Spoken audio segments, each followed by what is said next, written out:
Atau dia sebelumnya udah itu secara juga? tidak langsung kalau lu mau ngawinin gue, lu harus punya license diving deh. Pantesan. Oke, sore ini gue bakal ngobrol sama Nadine Chandrawinata, temen gue, traveler juga. Kita sama-sama suka jalan-jalan dan sama-sama jadi nggak bisa jalan-jalan gara-gara COVID-19 juga. Kita ulik ke Nadine, traveler kayak dia, mengisi waktu luang di rumah dengan ngapain aja, dan dia bertahan hidup dengan ngapain aja di rumah. Apalagi dia artis kan, harus syuting segala macem. Bentar lagi kita nyampe, kita tanya semuanya ke dia.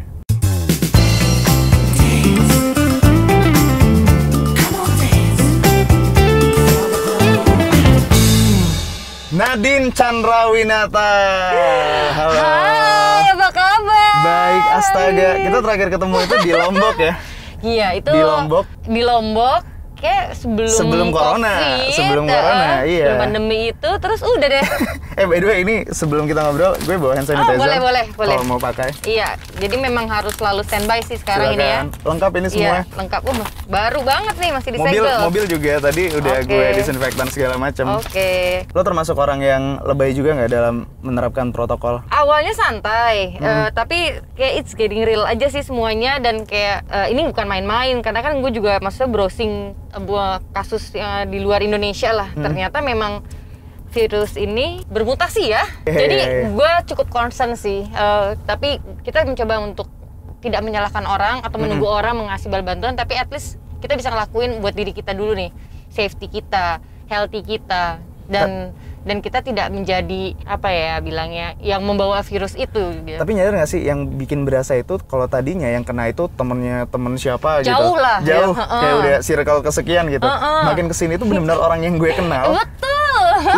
udah beberapa kena dan itu udah makin deket banget. Makanya ya. Circle kalian juga? It's getting real, benar. Tapi mungkin awal-awal karena memang ini COVID ini kan baru ya, jadi kayak nggak tahu bagaimana cara penanganan, apalagi punya penyakit bawaan ya. Sekarang mungkin menurut gue memang kita harus mengetahui gejala apa nih yang muncul di diri kita, karena tiap orang kan beda-beda. Iya, dan setuju. itu harus diketahui dan langsung ambil tindakan. Tapi sebelum terjadi lebih baik kita mencegah, bukan? Ya, betul. Selama corona nih, selama pandemi, di rumah ngapain aja? Kan lo kan anaknya kan jalan-jalan, dia ini anaknya jalan-jalan banget gitu, bukan jalan-jalan aja. Kan jalan-jalan untuk menghidupi atau mewarnai kehidupan gua. Iya, makanya ini selama COVID-19 pasti hal paling utama yang justru nggak bisa lo lakukan, jalan-jalan. Tapi gue bisa jalan-jalan dalam rumah, walaupun rumah gue nggak besar. gue lihat Instagram dia sekarang jadi suka apa sih, kaktus, tanaman gitu-gitu. Kalau tanaman memang dari dulu ya sebelum COVID, tapi sekarang lebih diseriusin aja, lebih detail gitu. Terus gue mengamati perkembangannya, prosesnya. Karena gue jujur gue banyak belajar dengan gue melihat detail dari tanaman ini, yaitu tanaman aja bisa bertahan hidup melewati angin besar, maksudnya angin kenceng, panas matahari yang begitu terik, hujan deras, bukti dia berhasil hidup, kok kita nggak bisa berhasil. Nah itu filosofi dari tanaman. Tapi sebenarnya kalau dibilang perbandingan kesibukan, kayak sibuknya mirip tapi berbeda aja packagingnya. Di rumah ada aja sih, makanya gue bilang kenapa gue tetap sibuk, karena naik turun tangga, kayak berat gue turun tau nggak, 3-4 kilo gue turun. Serius? Gara-gara di rumah ada aja yang bisa dikerjain, beberes rumah, perhatiin tanaman, gue punya ikan cupang. Semua orang kenapa jadi main ikan cupang? Kalau cupang mah gue udah dari SMA sama Dimas doyan. Serius? Tapi sekarang udah di titik ngawinin cupang aja sekarang. Udah berapa banyak? Dulu sempet sampai 200-an sih. Dan gue udah jualin, dan ya maksudnya gue bisa work from home jadinya. Itu kesenangan sendiri sih itu. Makanya ini cupang ini jadi banyak banget loh, beneran jadi banyak banget orang yang melihara cupang. Bagus sih, jadi orang lebih tahu tentang yang deket-deket aja. Dan cupang itu kebanyakan emang berasal dari Indonesia, bukan dari Thailand atau ini kan. Karena dan di Instagram tuh sekarang udah banyak kayak lelang cupang. Yes, betul. Kayak gitu. Nggak apa-apa, karena memang ikan cupang tuh kalau menurut gua sama kayak kaktus, mentalnya tuh baja banget. Jadi kalau nggak dikasih makan, nggak dikasih perhatian, dia tetap bisa bertahan sih. Gue satu sisi belajar memanfaatkan situasi ini dengan banyak belajar untuk lebih beradaptasi dengan apa yang terjadi ya, dengan situasi. Jadi kita juga harus bisa beradaptasi dengan kebutuhan yang kita butuhkan sekarang, kemudian apa yang kita inginkan juga mungkin harus disesuaikan dengan keadaan. Itu kita harus bisa memanfaatkan momen ini. Tapi ya, kita ngobrolin traveling deh sekarang ya. Udah mulai kangen belum? Udah masuk ke tahap kangen belum sama traveling? kangen ya dari awal karena itu bagian dari hidup gue sih. Ini yang bisa kita lakukan sekarang, kita cuman bisa mengingat-ingat dan bernostalgia nih. Iya betul banget. Kayaknya yang bisa gue tanyakan ya yang pertama ya, best travel experience. Best. Kalau best jujur gue sulit memilih karena menurut gue semuanya the best. Setuju, itu gue setuju. Itu pertanyaan yang paling sulit dan paling sering ditanyakan kan. Itu pertanyaan template yang selalu ditanyakan ke kita yang suka jalan-jalan, sementara tiap tempat yang kita datangin pasti ceritanya itu beda-beda. Jadi nggak akan bisa ada yang paling. Tapi yang bisa membedakan itu pada saat kita lagi trip, itu tergantung dengan kita pergi dengan siapa, apa yang kita inginkan kita dapatkan dalam arti cuaca yang baik, terus kita dapat mungkin kalau demen kuliner kita dapat apa yang kita mau gitu, mungkin bakso kayak ayam goreng kayak mie goreng yang ada di Makassar ya apapun itu gitu. Itu yang membedakan menjadi perjalanan itu berkesan. Tapi kalau gue untuk saat ini karena sekarang gue travelingnya sama suami, jadi menurut gue itu berkesan. Plus dia sekarang bisa diving sama gue, dia udah punya license, itu 2 tahun yang lalu sih ya yang berkesan. Itu lo yang racunin? Atau dia sebelumnya udah juga? Kayaknya itu secara tidak langsung, kalau lu mau ngawinin gue, lu harus punya license diving deh. Pantesan sebelumnya itu banyak yang mundur. Karena kalau nggak kan gue diving ya, maksudnya gue ingin berbagi, terus bisa sih ya, maksudnya gue lihat apa gue bisa sharing, tapi gue pengen matanya Dimas juga, jadi secara tidak langsung kalau bisa ya lu punya license. Udah jago Dimas sekarang? Kalau diving mah bukan masalah jago-jagoan ya, tapi gimana cara kita menahan ego kita untuk bergerak cepat. Karena kalau diving kan semua lama, kita turun ke bawah lama, naik ke atas juga lama. Kadang-kadang memang kita nafsu sih lihat, oh ikan ini kejar, padahal kita nggak boleh ngejar ikan juga kan. Jadi ya the best ya trip pertama gua sama Dimas diving di Raja Ampat. Itu kalau misalnya bisa dipilih satu ya? Kalau bisa dipilih satu, karena itu memorable banget buat gue. Tapi setiap titik di Indonesia luar biasa, Labuan Bajo, Raja Ampat segala macam ya. Kalau pengalaman traveling yang paling lucu? Kalau pengalaman traveling paling lucu, kalau paling lucu sih sebenarnya kalau gue ketinggalan pesawat atau ada reschedule terus gue harus tidur di airport sih. Oke. Gue tidur di airport ya, gue pernah tidur di airport. Sering? Iya lumayan sih. Makanya gue dulu pas lagi sering banget traveling, gue selalu bawa bantal putih gede itu. Oh bantal kasur? Beneran kasur. Jadi gue sempet kayaknya di Makassar deh. Makassar kan memang kota transit ya gitu. Jadi pas gue di Makassar, gue mau antara ke Ambon atau ke Raja Ampat ke bagian timur, itu kan transit ke 3 jam 4 jam gitu. Jadi ya udah itu bantal sering banget keluar. Dan gue lagi dari kota mana, gue beli bantal itu dari hotel. Karena memang bisa, jadi gue beli gitu. Jadi ya menurut gue berapa kali ya gue sering dapat foto-foto yang tidurnya yang posisi aneh gitu. Oke, airport itu rumah kedua gue. itu lumayan problem sih, karena gue sendiri lumayan sering ketinggalan pesawat. Gue orang yang sangat tidak bisa manage waktu dengan baik. Cuman kalau misalnya pengalaman lucu yang lainnya aneh gitu atau yang membahayakan gitu ada nggak? Kayak contoh nih misalnya nih. Gue sih nggak mencari yang bahaya sih. Contoh, kalau gue ya, gue pernah waktu itu ke Raja Ampat. Pas lagi transit kapal yang gede itu, pas mau bersandar ke pelabuhan, ini supir gue jatuh dari kapal ke laut. Hampir kegencet kapalnya sama dermaganya. Ketika gue lompat, plung lah gue.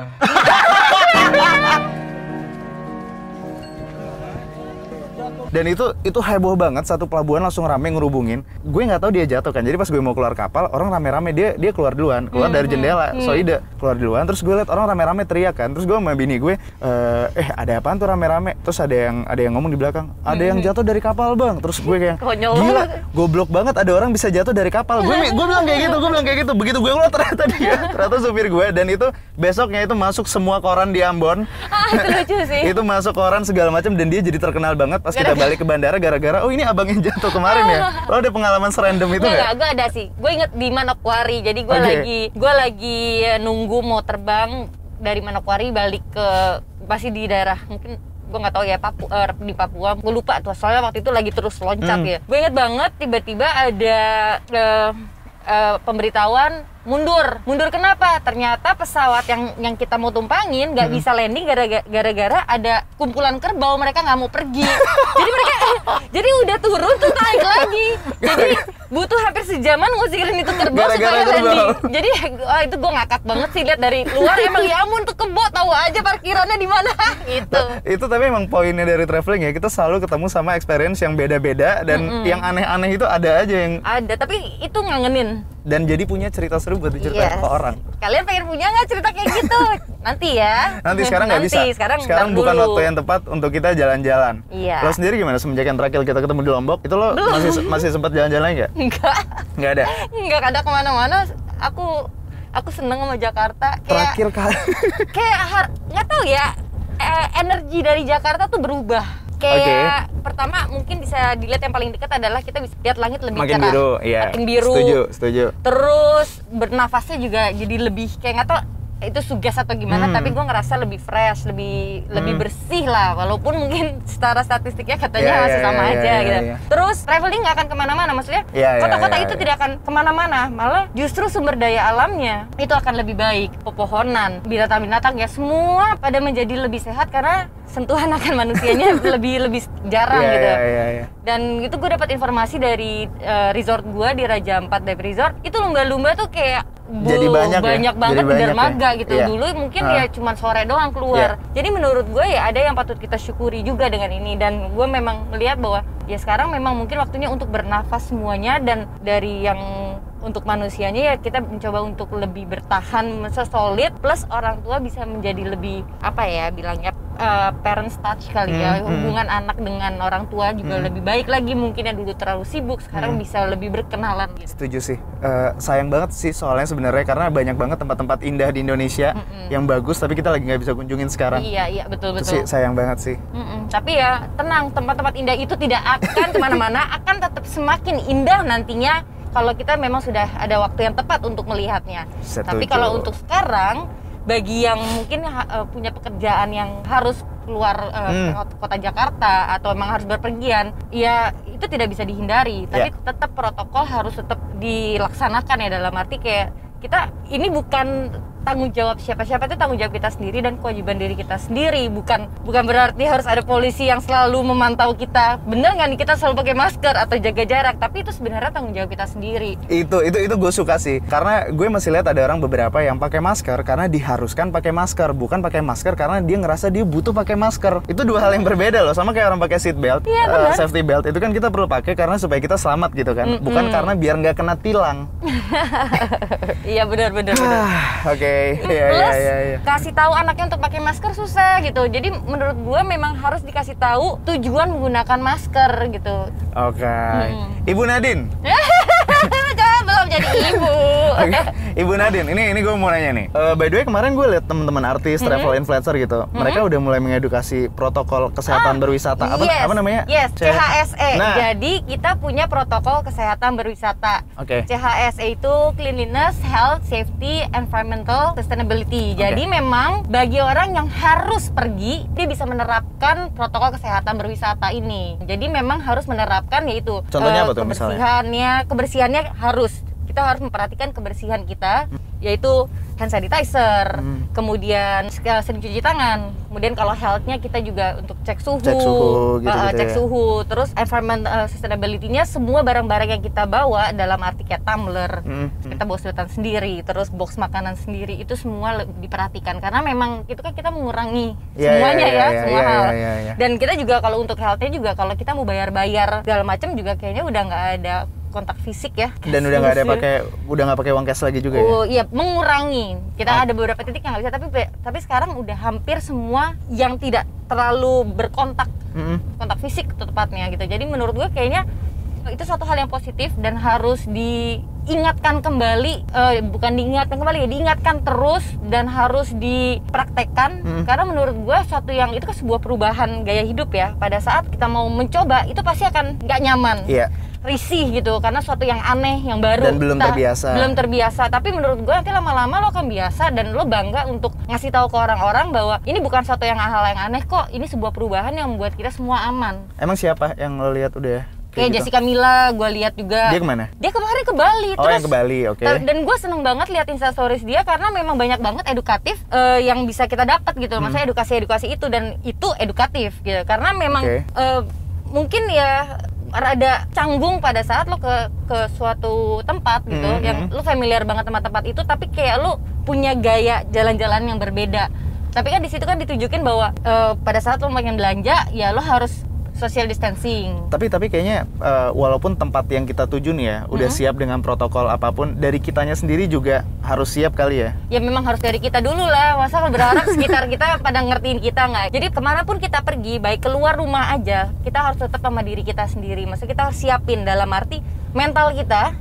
Mental kita itu harus kita siapin bahwa ini bukan seperti kayak dulu lagi. Ini ada bisa dibilang kayak ini lagi perang nih dengan COVID loh. Kita harus menjaga diri kita untuk menjaga lingkungan kita dan keluarga kita. Jadi tetap masker jangan pernah lepas. Kedua, kalau bisa cuci tangan atau hand sanitizer. Jaga jarak. Nggak apa-apa lah jaga jarak. Kan nggak usah harus peluk-pelukan terus kan. Jadi menurut gue itu harus diterapin sama diri sendiri sehingga sekitar kita mungkin kalau kita punya adik yang lebih kecil, kita atau orang tua yang udah tua gitu yang udah ya maksudnya udah berumur, kita bisa memberikan contoh bahwa ini sekarang gaya gue gitu loh. Jadi mungkin lebih bagus lagi juga kalau misalnya mungkin bisa nambah vitamin, olahraga yang gitu-gitu ya. Nah, apalagi itu karena itu kan health itu kan juga menurut gue penting banget ya. Vitamin, olahraga, cari sesuatu yang menyenangkan yang mengeluarkan keringat plus berjemur. Berarti gini ya, emang kalau misalnya bisa milih, emang jangan liburan dulu karena ini bukan waktu yang tepat. Yes, betul. Tapi kalau kan liburan pasti ada aja penuh dengan pikiran nggak enak loh, iya, tegang. tapi kan ada aja orang-orang yang dihadapkan dengan pilihan mungkin terpaksa harus keluar karena kerjaan atau karena ada kebutuhan apa, tetap ada protokolnya berarti ya. Itu CHS itu. Itu harus dipraktekkan. Nah, kalau pengen tahu updatean tentang protokol kesehatan berwisata ini, kita bisa lihat di IG. Gampang banget tinggal kan, karena semua orang pasti buka Instagramnya itu pesona_id_travel atau lihat di websitenya di www.indonesia.travel. Gue kan sempet lihat Ayla Dimitri sama Dion Wiyoko, dia udah ngerasain langsung tuh experience protokol kesehatan berwisata itu. Lo mau nggak nih kira-kira misalnya lo diajak untuk mengedukasi orang-orang tentang protokol ini sama Dimas, lo mau nggak? My pleasure. Apalagi itu sebuah tugas ya, karena menurut gue memang harus untuk spread the message gitu loh. Karena menurut gue kalau orang nggak ngelihat secara virtual gitu, bukan virtual sih, visual maksudnya. Kayak visual gitu kan orang kayak nggak ada bayangan ya, mungkin sulit atau aneh. Tapi kalau menurut gue dapet tugas, gue pasti sama Dimas dengan senang hati senang hati karena itu sangat positif untuk banyak orang gitu dan buat kita juga gitu. Tempat mana yang kira-kira kalau misalnya lo disuruh pilih, oke, Nadine dan Dimas, kalian kita ajak untuk mengedukasi orang di mana? Dan kapan tau nggak? Udah kebayang belum? Jujur gue nggak tahu sih bakal kapan, di mana, dan itu masih banyak pertimbangan, maksudnya bucket list kita banyak banget. I see. Jadi kayak aduh yang mana dulu ya yang kira-kira daerah itu juga protokolnya juga udah diterapkan gitu. Jadi ada ide nggak nih? Oke, ini nanya ini buat kalian yang nonton, mungkin kalian bisa ngasih ide ke Nadine dan Dimas kira-kira tempat mana yang cocok nih buat mereka ngerasain experience protokol kesehatan dan buat mengedukasi orang-orang di sana juga. Iya. Kalian bisa tulis di kolom komen. Tolong ya bantuin ya. Ini gue nunggu banget sih ceritanya, soalnya kan kemarin gue ngeliatin lo kan abis ngasih surprise ke Dimas yang ngajak konser ya, yang ngajak nonton konser, sorry. Iya. Jadi ya untuk ya mengenang anniversary kita yang masih umur 2 ini, tapi kita selalu hampir tiap bulan deh kita punya surprise yang berbeda-beda gitu. Dan ya karena gue pengen nonton konser banget, terus Dimas ngajak, ayo kita nonton konser nih, ada acara di Jakarta. Aman tuh gitu, protokolnya juga keren banget gitu katanya. Kita nonton konser dalam mobil kan? Di dalam mobil, nonton konser dalam mobil, kita bisa dengerin. Seru nggak sih? Seru, karena penyanyinya tuh gue kira kan nggak akan terdengar ya, ternyata suaranya tuh masuk ke dalam radio dan gue bisa nyanyi dan gue bisa kita joget. Ini ya, kita nyocokin frekuensi radio mobil yang sama. Oke. Cool. Oke, ini berarti bebannya buat Dimas nih. Dia udah dikasih surprise. Berarti gue tunggu nih, kita tunggu bareng-bareng surprise dari Dimas buat Nadine. Kita tunggu ya. Yes. Kita lihat ya dia mau ngapain, kasih apa nih dan kemana. Aduh, ini nggak enak banget nih punya beban kayak gini. Kalau nggak salah lo punya YouTube juga kan ya? Ada YouTube gue sama Dimas, Langkah Ende. Bikin konten apa? Wah, itu konten isi hati kita aja, kapan kita mau posting sama kapan kita mau bikin. Bentar. Itu YouTube udah ada dari sebelum pandemi atau setelah pandemi? Sebelum pandemi. Sebelum pandemi bikin video apa? Setelah bikin video apa?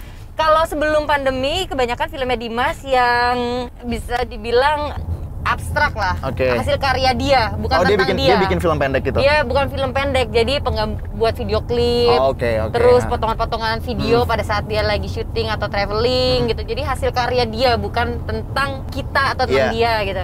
Setelah pandemi ya kegiatannya Karena banyak waktu di rumah ya. Banyakan di rumah ya, jadi gua karena ngutak-ngatik di rumah lumayan ekstrim lah, jadi gue mikir sekalian videoin aja, bahas tentang kawinan cupang, buat tas dari diri sendiri untuk mengurangi penggunaan plastik, terus karena main tanaman, gue suka prakarya, terus tanamannya gue combine dengan prakarya gue.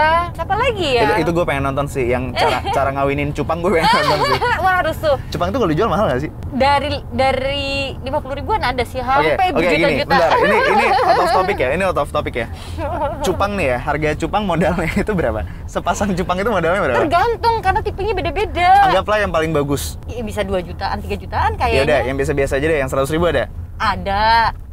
10.000 juga ada. Umur berapa bulan sampai dia bisa kawin? Sampai dia udah mulai sedikit dewasa. Kalau jantan sama si betina, ngeliat dia mereka sehat dan pH airnya sehat gitu. Kalau banyak bubbles di Itu dalam. Umur berapa itu? Enggak. Hitungan bulan doang kan? Sebenarnya sih udah bisa itu 4 bulan itu udah mulai beranjak dewasa. Oke. 4 bulan. Ya mendekat mau menuju ke 1 tahun lah. Sekali bertelur berapa banyak? 100 sampai 200. Yang jadi? Bisa 100-an. Hah? Bisa jadi semua? Makanya gue bilang awalnya gue bisa punya sampai 200-an tuh karena bertelurnya banyak plus anak-anaknya hidup semua. Kok bisa? Tapi karena musim hujan berkurang semuanya. Oh, terus wah itu berarti dari 100 anak tadi kalau bisa jadi semua lumayan dong dijualin. Dan warnanya beda-beda semua. Dijualin maksudnya kayak dijualin 100.000 aja itu udah banyak banget kan? Oke, ini menarik, nanti gue tonton di YouTube dia deh, ada cara mengawinkan cupang di situ. Sebenarnya browsingnya juga banyak sih sebenarnya, karena kita berdua belajarnya dari browsing. Dari browsing juga. Aduh, emang kita harus kreatif ya sama pandemi ini, selain untuk bikin kita tetap waras. Yes. Bisa menambah penghasilan juga. Ini terakhir nih mungkin ya, terakhir Din. Mungkin lo bisa kasih saran buat orang-orang apa aja sih hal positif yang bisa mereka lakukan di tengah pandemi. Kayak lo tadi tuh, mungkin buat karyawan yang lagi dirumahkan atau buat para dokter garda terdepan, buat orang-orang yang masih harus kerja keluar. Silakan. Kalau gua secara pribadi jaga diri sendiri, dengan kita menjaga diri sendiri, kita menghargai orang yang berjuang apalagi di garda terdepan, yang setiap hari lebih dari 24 jam mereka ada buat kita. Tapi ingat mereka juga manusia, kita harus kompak, kita harus bersatu. Sorry. Ini kayaknya ada pengumuman apa ini lagi seru? Polisi ya? Buka kaca suruh ini. Cek masker ya? Iya. Apa sih dia ngomong apa sih? Dia jalan pelan, suruh buka kaca mobil. Oh, dia ngingetin. Oke, kita lanjut. Tadi tuh ada bapak polisi ngingetin pakai masker, pakai toa. Gue kaget, kirain ada apaan. Iya, kepo gitu. Tapi nggak apa-apa lah. Maksudnya kalau saling mengingatkan untuk buat orang banyak kan menurut gue sih it's okay, masih normal lah. Tapi yang paling penting ya udah, itu bukan tanggung jawab pemerintah atau dokter akan kesehatan kita, tapi itu tanggung jawab kita sendiri. Setuju. Jadi dimulailah dari sekarang lah harus. Setuju. Thank you banget Kakak Nadine Chandrawinata. Thank you sekali sharing-sharingnya. By the way, ini gue sekalian mau ngingetin tadi ya, kalau misalnya kalian pengen lihat update protokol kesehatan di tempat wisata tadi, yang kayak dibilang Nadine Chandrawinata, kalian bisa cek Instagramnya di sini gue taruh, dan kalian bisa juga kunjungin websitenya www.indonesia.travel tadi ya. Yes, nanti gue masukin juga di description. Oke, gue matiin dulu kameranya, gue mau belajar ngawinin ikan cupang. Selamat ngawinin ikan cupang. Aduh, yang paling mahal berapa harganya?